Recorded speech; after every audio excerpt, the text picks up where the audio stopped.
Hello, Honors Chem students. Mr. Keister here with you again.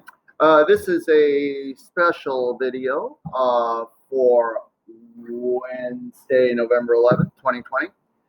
We've already gone through the do nows, and today is essentially partially a work day. And so I wanted to take this time to strictly talk about our upcoming Exam 4-1, which is scheduled for tomorrow. All right. So today, what we did in class, of course, you should have already watched the intro video and the actual lesson video, which was quite short, which had to do with electron configuration, the noble gas method. Then after finishing that, of course, the rest of today was a work day. So I wanted to go ahead and go over the exam review with you for what is to come tomorrow. So let me advance the screen and let's take a look at that. All right, so tomorrow's exam has 34 questions on it, 34. 22 of those are multiple choice, all right? And on several of those questions, you will be required to show equations and work. The equations will be on the test, as will any constants that you might need, all right? So first, knowing the 7 types of EMR and their relative wavelengths, frequencies, and energies. Okay, so that colored EMR chart that you got back early in this unit, you need to study that thing, all right? That first page, the one that's in color, because that has a lot of information on it, and we talked about it in class too, in regard to what types of EMR have smaller wavelengths versus larger, what type of wavelengths have larger frequencies and energies versus larger, and in particular the visible spectrum. So make sure you study that thing. If I recall, there are at least probably a half a dozen questions on the exam over that chart. So make sure that is a part of your study, all right? As I just mentioned, the visible spectrum.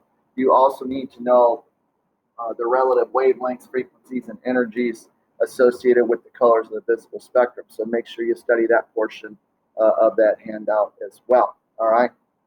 I'm not saying that you need to memorize all the wavelengths per se of each and every color, but you should know for sure the borders. In other words, violet starts at 400 nanometers, and red ends up at about 750 nanometers. And if you know the order of the colors, which you need to, you should be able to see that the relative wavelengths lay out pretty nicely as you go from 400 to 750. Again, I'm not saying you need to memorize all of them, but you definitely need to know the ends and kind of how you work your way from one end to the other. All right, so make sure you know that. Next, be able to perform basic calculations involving speed of light equation and Planck's energy equation. Again, those equations and constants will be on the test, but make sure you know how to use them, what units are used for each of those variables, and so on and so forth.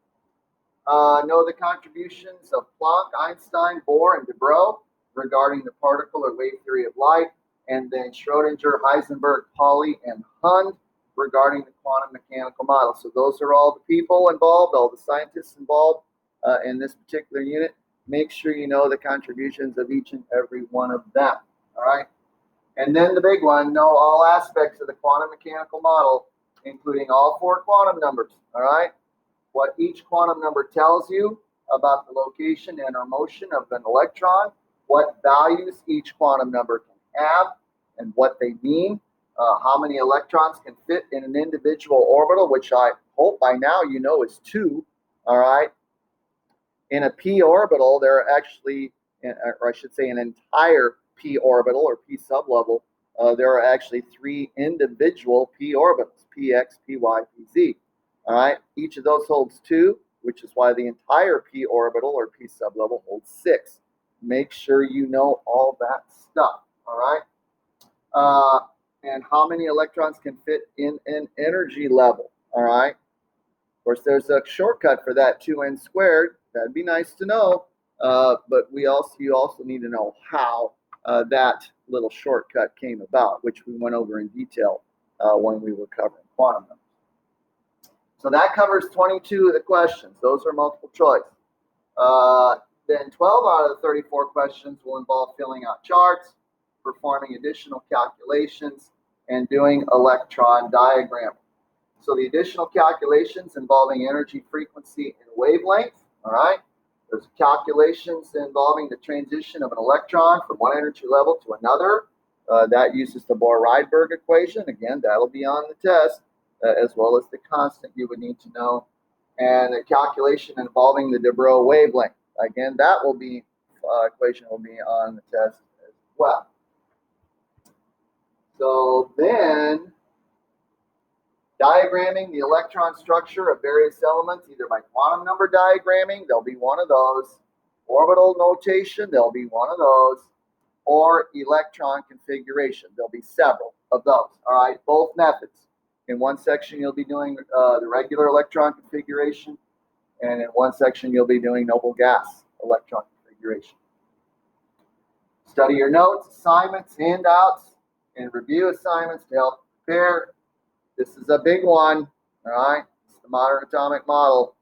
We spent quite a bit of time in detail going over every little aspect of it. Make sure you know it. There's a lot to remember. All equations and constants will be provided, as I said before, but you may not use the diagonal rule as a guide, as I told you. You must have the diagonal rule, or the order that the orbitals are filled, memorized. If you need to reproduce one, write it on your test. As soon as you get the test, I don't care. You can do that. Otherwise, I also showed you that the diagonal rule is actually already laid out for you, nice and neat, in order, on the periodic table. If you're able to see that, then you probably won't need to write down the diagonal rule. But if you do, that's fine. But make sure you know that order. That would be crucial. All right. You'll only get a clean periodic table to use and a calculator. That is it. All right. So that takes care of the exam review. Take the rest of the time today and work on the review if you haven't already, or finish it, I should say, if you haven't already. Once it's finished, of course, you may check the key as long as I see your paper first. Otherwise, you can check it first thing in the morning. It'll be here on the board in class. It'll also be posted in Canvas on the answer keys page. So that's it for this special little video over the review for exam 4-1, which is coming up tomorrow. Make sure you are ready for that one. So until next time, this is Mr. Keister signing off. Everyone take care, stay safe, keep working hard, stay focused, and be ready for this exam. All right? See you next time, folks. Take care.